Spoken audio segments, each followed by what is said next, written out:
안녕하세요. 김성겸 목사입니다. 산돌 성경 읽기에 오신 여러분 환영합니다. 오늘은 잠언 30장에서 31장까지 살펴보도록 하겠습니다. 잠언 30장은 야게의 아들 아굴의 잠언입니다. 야게가 누구인지 아굴이 누구인지 알려져 있지 않습니다. 이스라엘 사람인지 이방인인지조차 알 수 없습니다. 그리고 1절에 이디엘, 우갈, 역시 누군지 알려져 있지 않은 인물들입니다. 그래서 일부 영어 성경들은 아예 야게, 아굴, 이디엘, 우갈을 이름으로 읽지 않고 뜻을 풀어서 문장으로 번역했어요. 순종하는 자의 아들, 수집가의 말씀이라.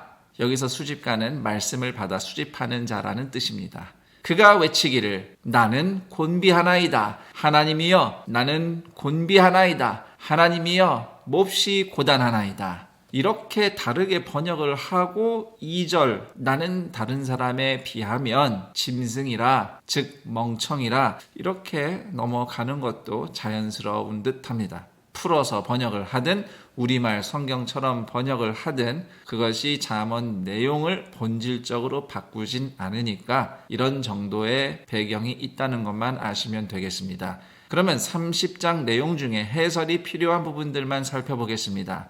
2절과 3절 아굴은 자신을 짐승, 즉 미련한 존재에 빗대어 이야기합니다. 지혜를 배우지 못하고 지식도 없는 사람이라고 겸손히 이야기하지만 사실 아굴이야말로 하나님의 영감을 받은 지혜의 말씀을 남긴 지혜자입니다. 진정한 지혜자는 스스로 어리석다고 고백합니다. 마찬가지로 진정한 의인은 스스로 부족한 죄인이라고 겸손히 고백합니다.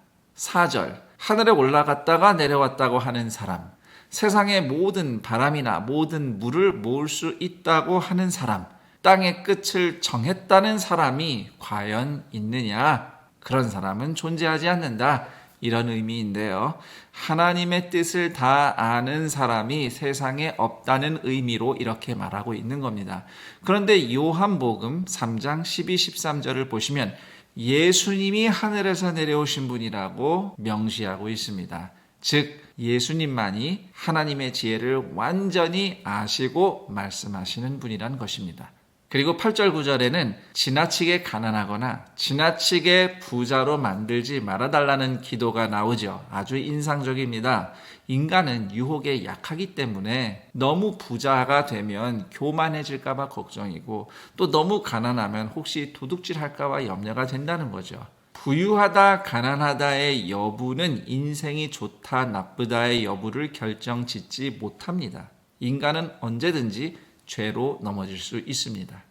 10절 타인의 종이라고 해서 비방하지 말라는 권면은 힘없는 약한 자라도 함부로 대하지 말라는 말씀이에요. 만약에 함부로 한다면 약자는 힘이 없기 때문에 그저 저주하며 기도할 것입니다. 그러나 그 탄원을 하나님은 반드시 들으신다는 것이죠. 그래서 조심하라는 겁니다. 그리고 11절에서 14절까지는 네 종류의 악한 사람들을 소개해주고 있는데 특히 12절 스스로 깨끗하다면서 자기의 더러운 것을 씻지 않는 사람에 대한 언급은 자기 눈에 대들보는 놔두고 남의 눈에 티끌을 빼라고 비판하는 위선자에 대한 예수님의 말씀이 생각나게 합니다. 그리고 15절 거머리의 두 딸 인간의 탐욕에 대한 은유입니다. 뒤에 18절에서 20절 사이에 나오는 죄를 짓고도 안 지은 척하는 음란죄를 지적하는 은유라고 이해하시면 되겠습니다. 그리고 21절에서 23절까지 단락에는 세상이 견딜 수 없는 것에 대한 언급이 나오는데 다르게 말하면 세상을 혼란시키는 것이란 뜻이에요. 그 중에 22절 미움받는 여자가 시집간 것이 세상이 감당할 수 없는 혼란스러운 것이다. 왜 이렇게 말씀하고 있는 걸까요? 고대 사회에서는 여성이 결혼하면 남편의 힘을 자신의 것처럼 사용할 수 있게 되는 거죠. 미움받던 여자가 결혼해서 남편의 힘을 얻으면 그 힘으로 자기를 미워하는 자들에게 복수할 것이기 때문에 이런 말씀을 한 것 같다고 유추가 됩니다. 이 잠언은 힘이 없어서 괄시받던 사람 또는 집단이 힘을 가지면 후폭풍이 일어나곤 했던 보편적인 현상에 대한 언급이라고 이해하면 되겠습니다. 24절에서 28절까지 단락은 지혜로운 동물들을 소개하고 있는데 사실 하나같이 작고 힘없는 동물들입니다. 이 단락의 핵심은 힘과 지혜는 비례하지 않는다는 겁니다. 그리고 성경은 힘보다 지혜가 중요하다고 가르치고 있어요. 왜냐하면 지혜는 하나님을 경외하는 마음이기 때문입니다. 그리고 29절에서 31절까지 보시면 위풍 있게 다니는 것 4가지에 대해 말씀하고 있는데 여기서 위풍이 있다 함은 힘이 있기 때문에 두려움이 없다는 의미입니다. 그리고 31절에 사냥개로 번역된 히브리어 단어는 수탉으로도 번역될 수 있습니다. 그리고 당할 수 없는 왕이라는 구절은 원문에 더 맞게 풀면 군대가 함께하는 왕이라는 뜻이 됩니다.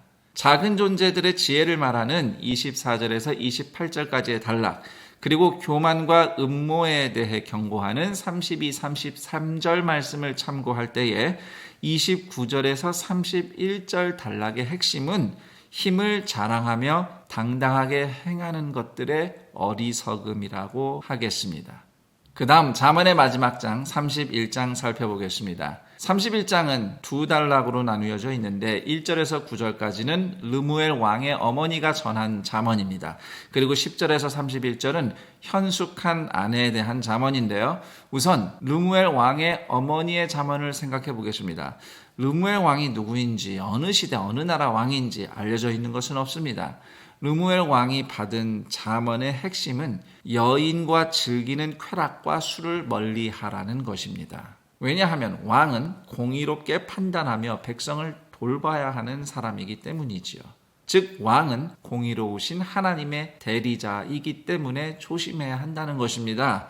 하나님의 대리인이라는 차원에서 르무엘 왕을 훈계한 잠언은 오늘날 성도들에게도 유용합니다. 왜냐하면 오늘날에는 예수님 안에 있는 우리가 하나님의 대리자들이기 때문입니다. 베드로전서 4장 11절 만일 누가 말하려면 하나님의 말씀을 하는 것 같이 하고 누가 봉사하려면 하나님의 공급하시는 힘으로 하는 것 같이 하라. 이는 범사에 예수 그리스도로 말미암아 하나님이 영광을 받으시게 하려 함이니 그에게 영광과 권능이 세세에 무궁토록 있느니라. 아멘. 그 다음 10절에서 31절까지 단락은 현숙한 아내에 대한 잠언입니다. 이 내용을 읽으면 이 여인은 그야말로 슈퍼우먼입니다. 능력자예요. 집안은 물론 이웃까지 먹여 살리는 사람이에요. 실제로 현숙하다로 번역된 히브리어 카일은 능력, 재물, 군대를 의미하는 단어이기도 합니다. 그래서 현숙한 여인은 능력 있는 여인이에요. 그런데 이 여인의 능력은 돈이나 주먹이 아니에요. 30절이 말씀하고 있는 것처럼 현숙한 여인의 능력은 여호와를 경외하는 믿음, 지혜가 되겠습니다. 그리고 현숙한 여인은 지혜로운 여자에 대한 잠언이기도 하지만 지혜 자체에 대한 말씀이라고 이해할 수도 있어요. 잠언 서두에서 지혜가 여성으로 의인화된 것처럼 31장의 현숙한 여인은 사실상 성육신한 지혜라고 볼 수도 있습니다. 그리고 완전한 지혜의 성육신은 바로 예수 그리스도이시며 더 나아가 그리스도인은 성령님을 받음으로써 하나님을 경외하는 지혜를 가진 사람입니다. 여기까지 잠언 30장, 31장 살펴봤습니다. 그럼 전 여기서 인사드리고 내일 그 다음 내용과 함께 여러분 다시 찾아뵙겠습니다. 감사합니다.